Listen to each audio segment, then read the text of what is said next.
అయితే నాకు నిన్న ముగ్గురు, ముగ్గురు గ్రూప్ గేమ్ ఆడేది అనిపిస్తుందనమాట నాకు. అనిపించింది నిన్న. ఎవరెవరు? కళ్యాణ్, డిమోన్ పవన్, రీతు చౌదరి. చూడండి ఇప్పుడు కళ్యాణ్ కూడా రీతు చౌదరి దారిలో ఎళ్తే కళ్యాణ్ గేమ్ పోయే ఛాన్సెస్ హై ఉన్నాయన్నమాట. ఎంత దూరం అయితే అంత దూరం పెట్టాలి రీతు చౌదరిని. డిమోన్ పవన్ కూడా.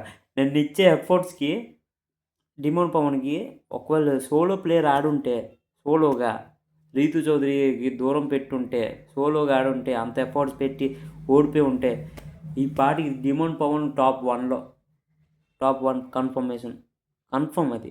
టాప్ 1లో ఉందును. రీతు చౌదరి వల్లే అంత హైప్ రాలే అనిపిస్తుంది నాకు డిమోన్ పవన్‌కి. మీరేమనుకున్నారు కింద కామెంట్ చేయండి. అయితే కళ్యాణ్ గెలిచినందుకు ఏమైనా ఉందా లేదా కింద కామెంట్ చేయండి. ఏముంటది మనకేముండదు. మనం చూసి ఆనందం పడడమే.